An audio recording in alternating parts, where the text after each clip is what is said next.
Hello, and welcome to the Live Blissed Out podcast, helping demystify decision making so you can get unstuck and take action. I'm your host, Marissa Houston, bringing you another blissful episode. Hello, action takers. This is episode 11 of the Live Blissed Out podcast.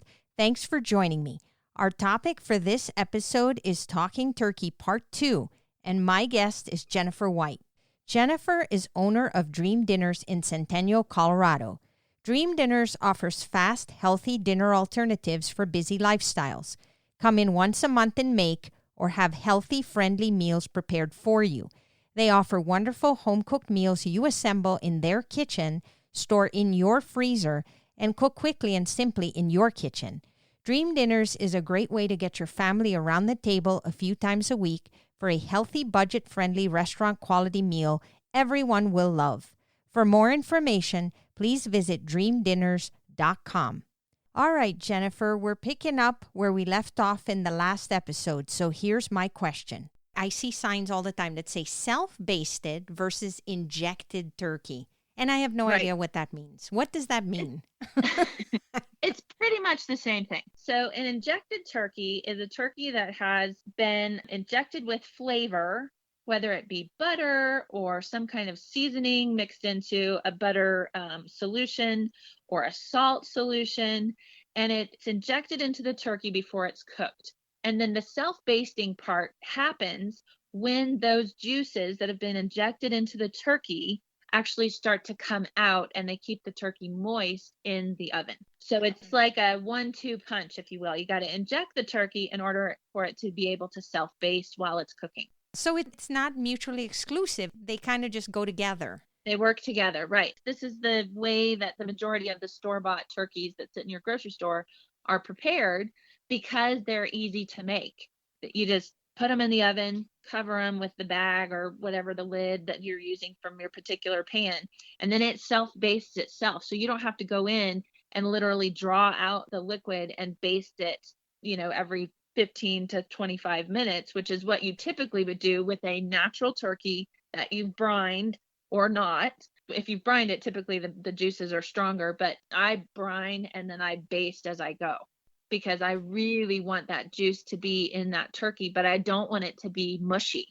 And so that's how you avoid that mushiness, is you're basting it personally versus having it self-based, because it's not timed the way that it would be if you were doing it on the human level, where your human arm is going in and basting it instead of self-basting it. Yes, and I'm glad you brought that up, because I always wondered about that. I thought it was just kind of a preference thing, right? Because I've seen people go in, and I don't know how often they do it. Sometimes it's every hour, half an hour, I don't know. But I see them go in with kind of like it looks like a little mop brush, and they go in and they just take the juices and put it up. Or sometimes they use that little, what do you call that gravy thing that you press with the tube, and then they take the juice and then put it up? Baster is actually what it's called. That's right. And you use the little bulb at the top, and you yes. pour the juice, and then you pour the juice on top. Can you tell how much I know about cooking turkeys or cooking in general?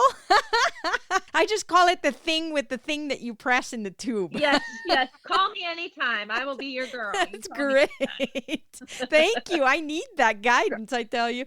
But I've always wondered, because I see people doing it and I go, well, why is that person doing it, but this other person is not bothering to do that? Which is the right process? And now you made it so clear. You said it depends on the type of turkey that you have. And so now I understand, because I just thought that everybody needed to baste, and that some people just were too lazy and they just didn't want to do it.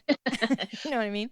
So again, when we talk about the progression, a natural turkey is the hardest, then kosher, then self-basting. And self-basting can kind of fall into the, well, I don't really want to do it, so I'm just going to let the turkey do itself. Okay, now we're at the part where we talk about the various ways to cook a turkey, because I remember turkey was cooked one way for the most part. You just stick it in the oven, and that's what everybody thinks of when they think of preparing a turkey. But nowadays, we've got roasted, we've got deep fried, we've got grilled, baked, smoked, beer can turkeys, brined, crock pot, braised. Yeah. And there's all these advertisements on the internet, especially as you get closer to Thanksgiving. Everybody's like, oh, here's here's how you do this. This is the new hot thing that you need to learn to make the best turkey for Thanksgiving.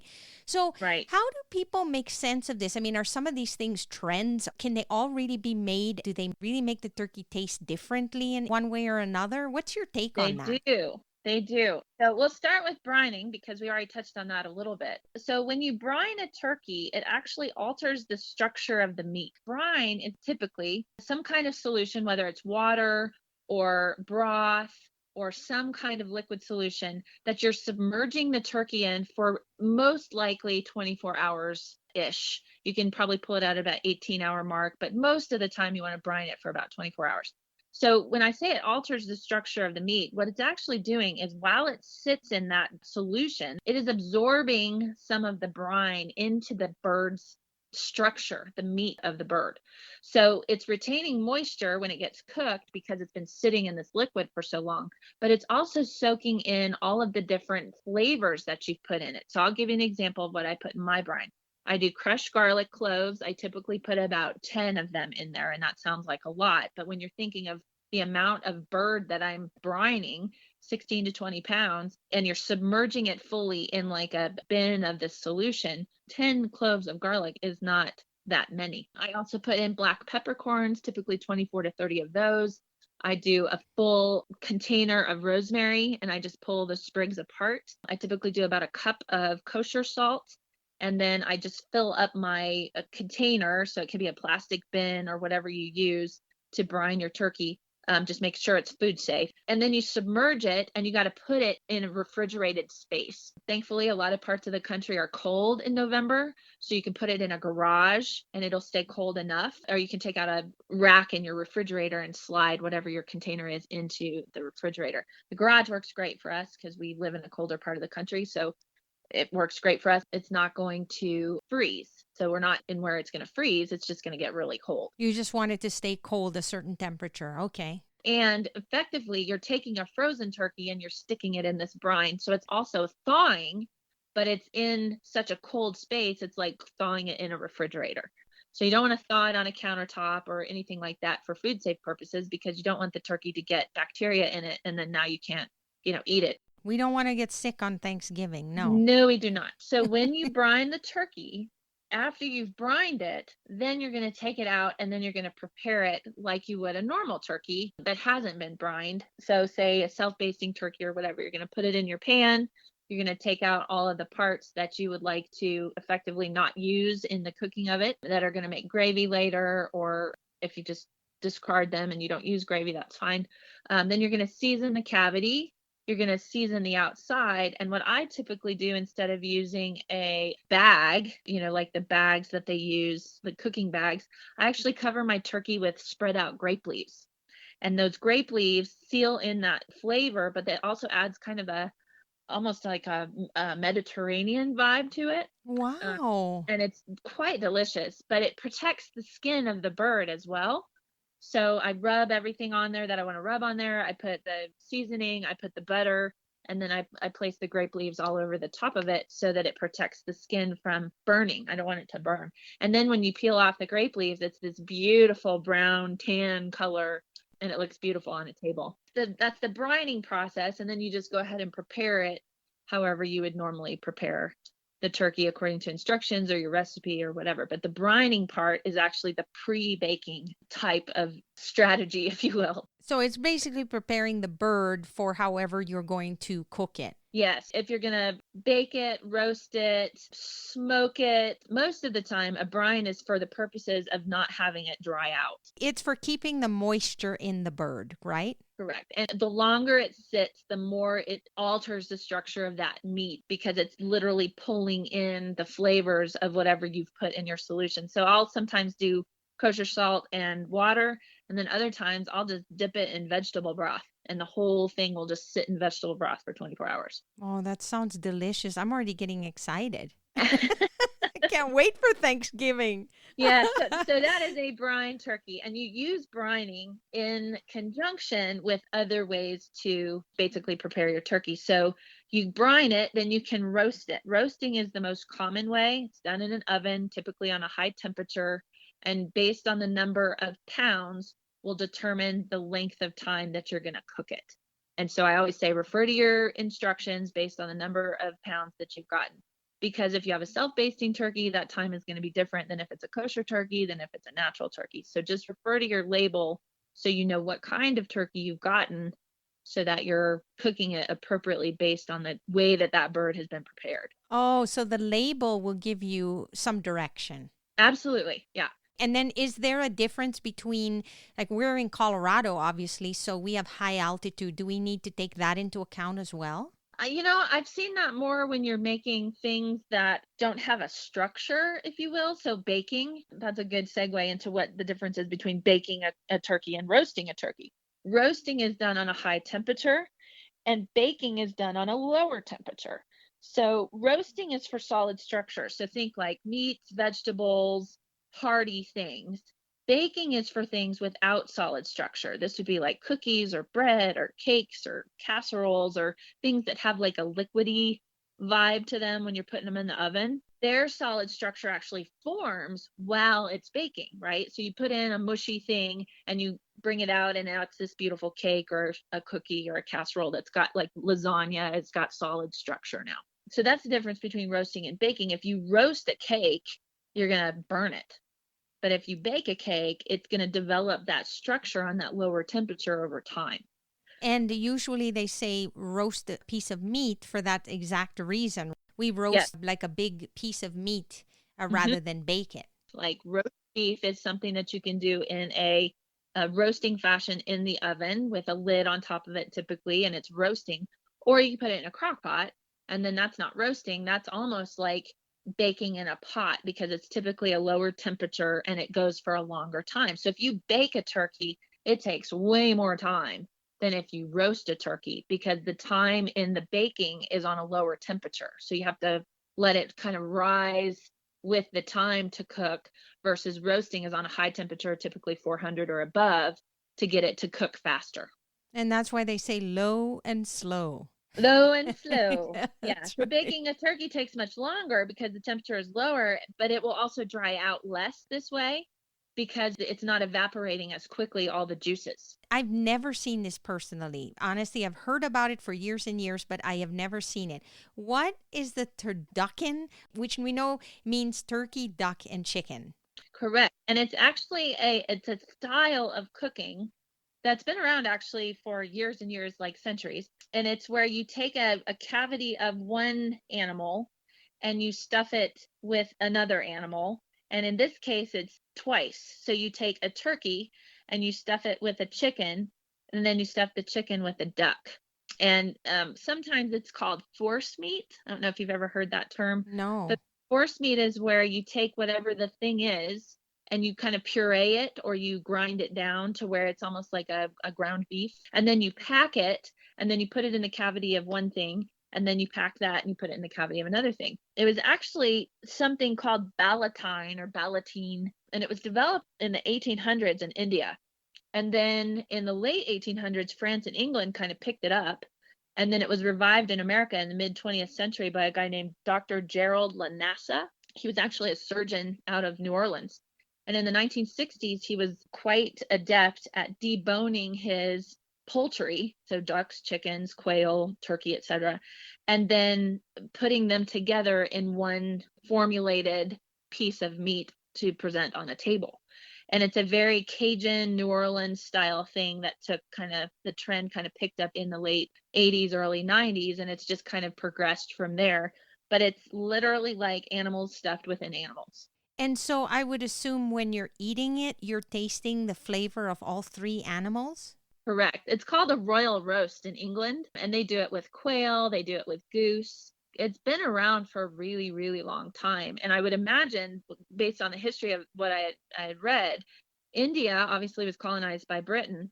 So my thought is it was probably something that was in India already, and the Brits adopted it and then took it back to Europe and kind of built their own version of it. And then when Americans picked up on it, they said, oh, yeah, that sounds good. We'll try that. So is this something similar to what you offer in the sense that people typically buy it that way, or do they go and buy a separate turkey, duck, and chicken and put things together on their own?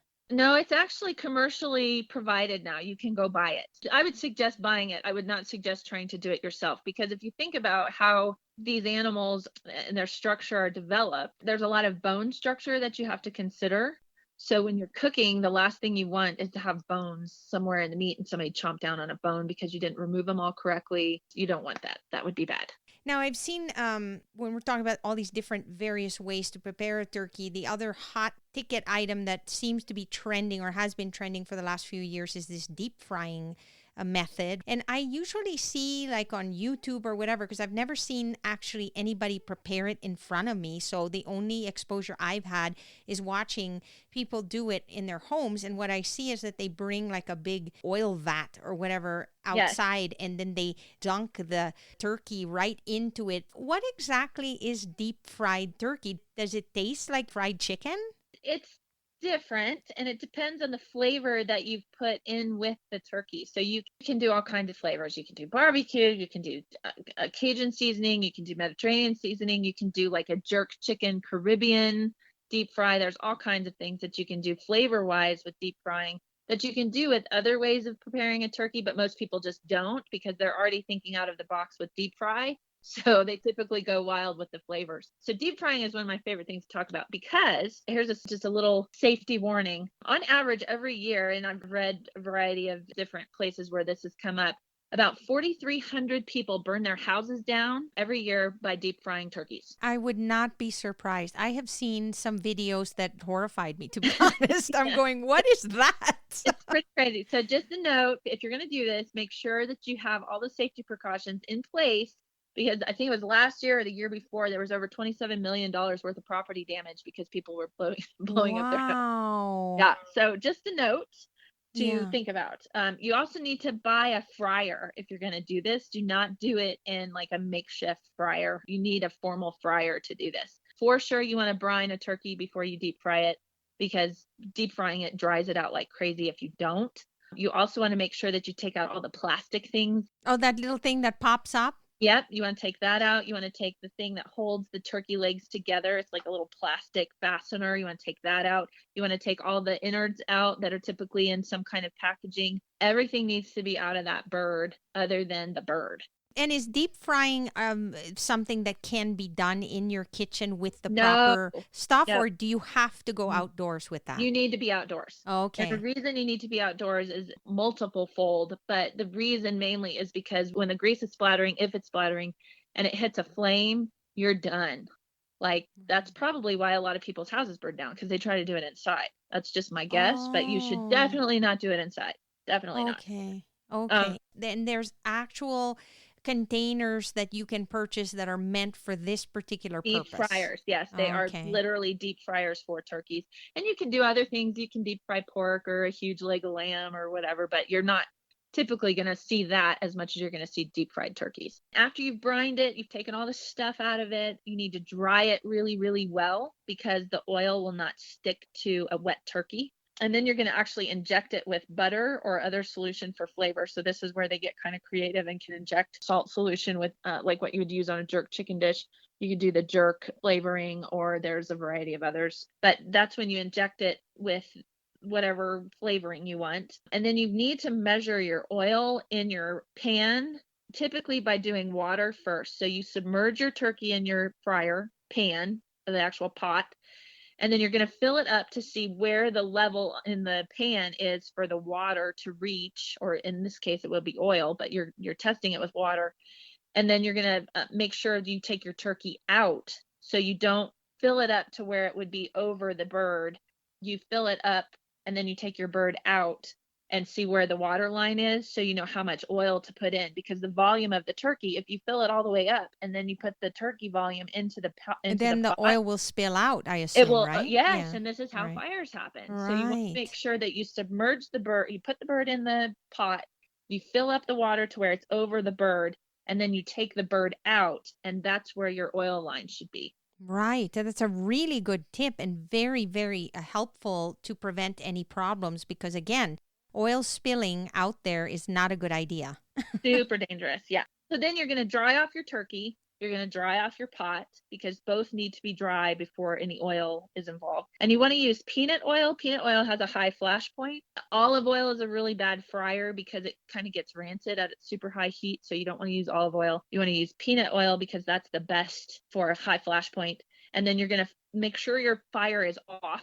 And you're going to fill your oil to the line that you've desired based on your previous measurement. Then you put it on the fire, and it actually has to get hot enough, typically around 300, 325 degrees, before you put your turkey in. So you got to let the oil get hot. And then you're going to turn off your fire before you put your turkey in. Then you're going to put your turkey in, and then you're going to relight your fire. You have to make sure that you do not leave this thing unattended.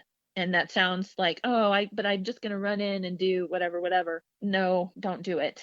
Yeah, I think that's very wise. I mean, because this is not an easy process and anything can happen. And so you need to be there to address it if anything should go wrong. You do. And the typical timing of cooking a deep fried turkey is 3.5 minutes per pound. So if you have a 10-pound turkey, you're looking at about 35, 38 minutes to cook a turkey. Typically the outside gets really dark. Don't worry, it's not burning. That's just how it cooks when it's in the oil. Also make sure that you have fireproof gloves, because if you get any oil on you and you're near a flame, you want to make sure that those fireproof barrier between you and your skin. Oh, yeah, absolutely. Oh, my goodness. And as far as I'm concerned, I would protect myself from head to toe because you never know with splatters. When you're dealing with oil and that much oil, because you have to put a significant amount, you don't want to take any chances. It's always best to be safe. Right. You're looking at gallons of oil in this case. So you've got to be really, really careful. But man, does it taste good when it's done. I have never tried it, and it's always been something I've wanted to try. So I'm hoping one of these days I will get a chance to try a deep fried turkey because it sounds wonderful. And it cooks pretty fast. It sounds to me like there's more prep on the front end to get everything just right. But then the time that it takes to fry is a lot shorter. Oh, you can get a turkey done in an hour or less. Wow. Yeah, it's great. It's just a matter of safety and the prep, like you said, on the front end. You want to make sure that you brine it, and you for sure want to brine a turkey 18 hours or more for deep fry, because it does really dry out the meat if you don't brine it. Wow. That's incredible. The other one that I've never heard of, I can't even think about how they do this, but I'm assuming they use a smoker. Yeah. And put the turkey in the smoker. Is that right? Yes. And this is a super forgiving way of cooking a turkey, but you need a lot of time. You need a smoker and you need a lot of time. Typically it's 30 to 40 minutes per pound. Wow. So you're looking at lots of time in a smoker because it's low heat, right? It's not like a flash cook like a fryer. It's a lower heat, but you can do tons of flavors, and then you have that rich smoke flavor that comes in with it. So it just depends on your palate taste, but certainly that's a great way to cook a turkey. It just takes a really long time. Yeah, because that's where you get the special wood flavor, whatever flavor you want to put in the turkey. And then, hickory, that's right. Yeah, mesquite, I think there is one. I'm not sure. Mesquite is another one. Yeah.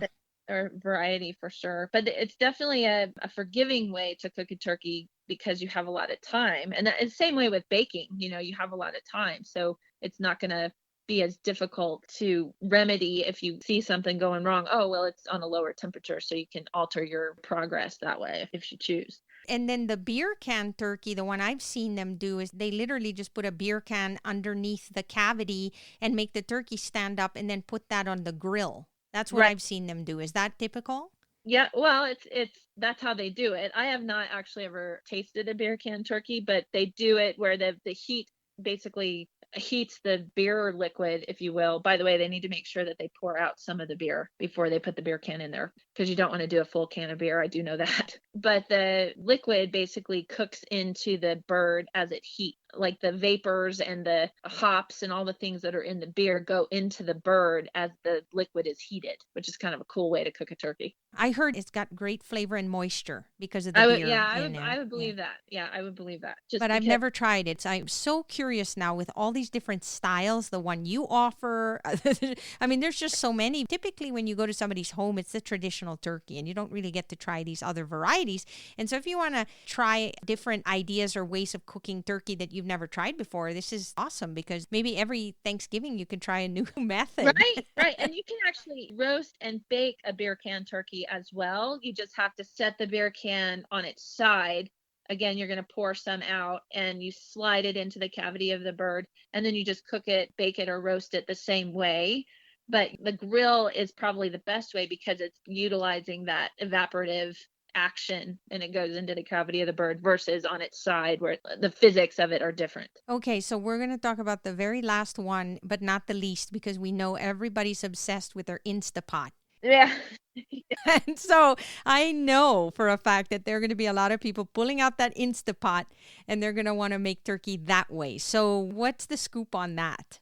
So another safety warning, as I did with deep frying, crock pots are probably the highest concern when it comes to food poisoning because, again, it's a long time in the pot. It could look like it's done, but it's not. And if you taste it before it's done, you can get sick. So make sure that you're not tasting your turkey until it is at north of 170 degrees. Regardless of your desire to taste it, don't do it until it's above 165 minimum. But I would say 165 is not good enough. I would say go to 170 so that it's safe for consumption.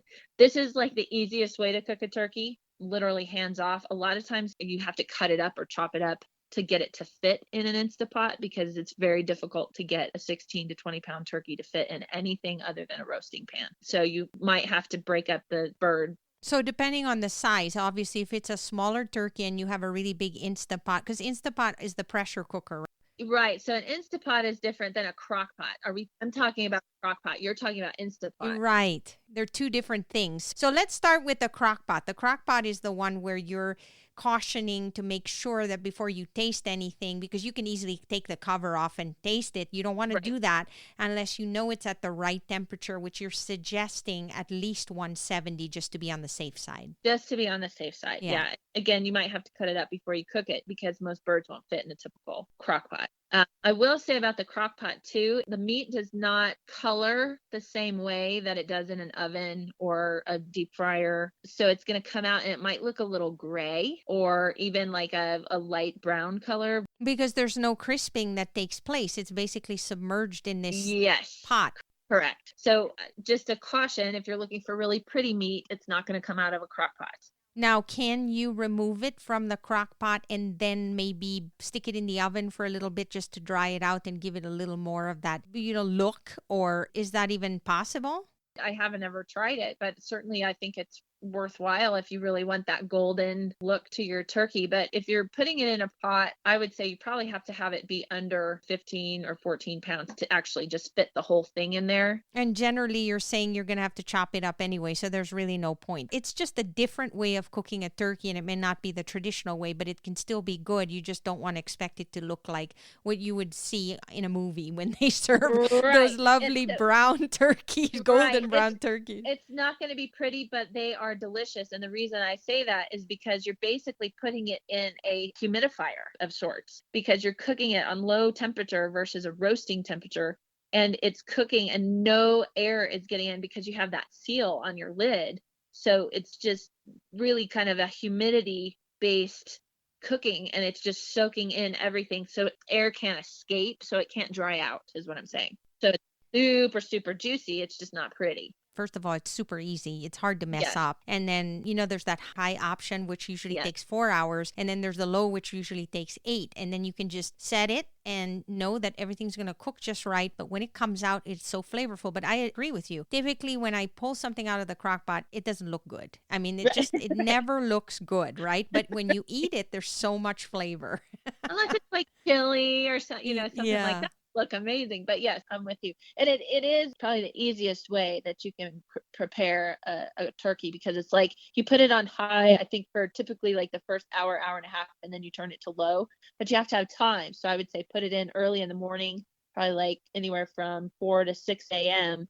and just let it sit for that 8 hours so you can get to your Thanksgiving table at noon or 1 o'clock and it's delicious. Now, of course, the quickest way, as far as I know, maybe not as quick as the deep fried, maybe it is. But again, we're going back to the Instapot, which is the pressure cooker. Right. It just cooks things so quickly. It's incredible. It does. And I know a lot of people just love their Instapots. I mean, there's seriously channels out there that do nothing but teach you how to use the Instant Pot for every kind of dish known to man. Yes. So I'm sure that there's going to be people out there that take their turkey and put it in there. There's different size Instant Pots. And so you obviously want one that's going to have enough room in there, because my understanding with this type of cooking anyway is that you need to have enough juice or liquid inside, because that's the whole point. It's pressure cooking the liquid inside to make whatever dish you're preparing. And obviously you want the turkey to fit. It needs to sit there nicely. And from what I know about the Instant Pot, they have those little metal things that you stick inside that keep the meat or chicken, in this case turkey, up so that it's not soaking in the juices. And then when you lock it in and do your pressure cooker for however long you're doing it for, then it doesn't sit in those juices, and the juices have an opportunity to pressurize and really soften that turkey.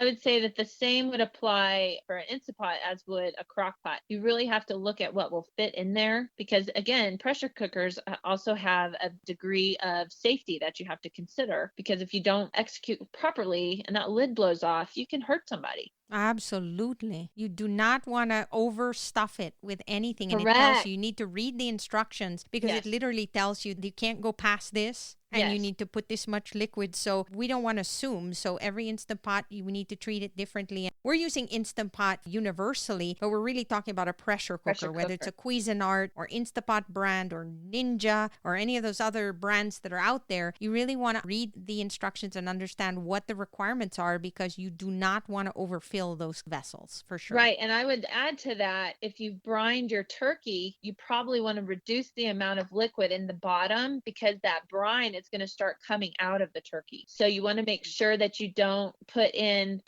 like half or 3/4 of the liquid required if you have a brine turkey, because all of the liquid from the brine is in your turkey and it's going to start seeping out while you're cooking it. And it'll just add more liquid, and then there'll be excess liquid that you're dealing with in there, right? So you always have to adjust according to the type of cooking that you're doing, taking everything into account. Just like when you mentioned the beer can, your first inclination is open the beer can and put it in there. But the reality is you want to empty out a little bit of it, because you have to take into account when the beer can gets very hot. Yes, and it's bubbling. Exactly, right. And that's, I guess, the reason why some of us are really good at cooking and some of us are not, is primarily because the ones that really enjoy cooking, they love to factor in all those things. Yes. It's almost like being a scientist in You're the kitchen. You really are chemist in the kitchen. I liken it to chemistry, because you're really playing with the physics of combining ingredients similar to a chemist. Only the difference is you get to eat what you make.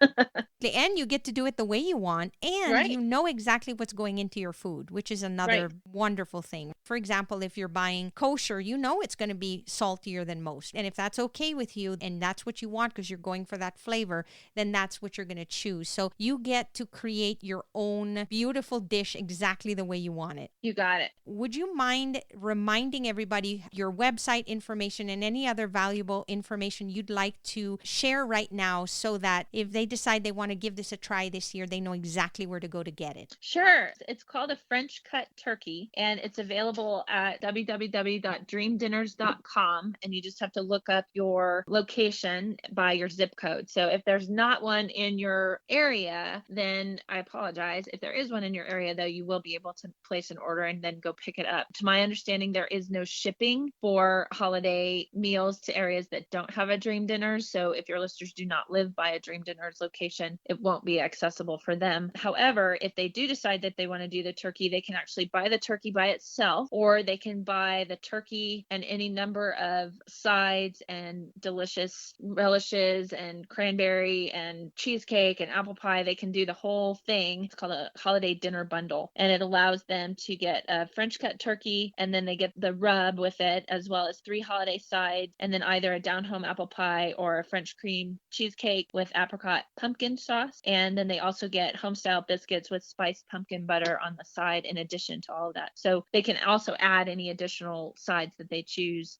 if they would like. So if they go to the site and they put in their zip code, they can find a store near them and then call the store and place their order. Typically they're sold out by the 20th 20th of November. So I highly recommend that they get to the stores before then. Okay, dreamdinners.com. It sounds amazing, and I can't wait to try it. And Jen, I can't thank you enough. This has been so enlightening. It's really the whole point of my show is I want people to be aware of what's out there, learn things that they probably didn't know about so that they can make the best choices for themselves. And you did that for us today, and I am so grateful for you. Thank you, Jen, for being on the show. You betcha. It was my pleasure, Marissa. Thank you for the invite.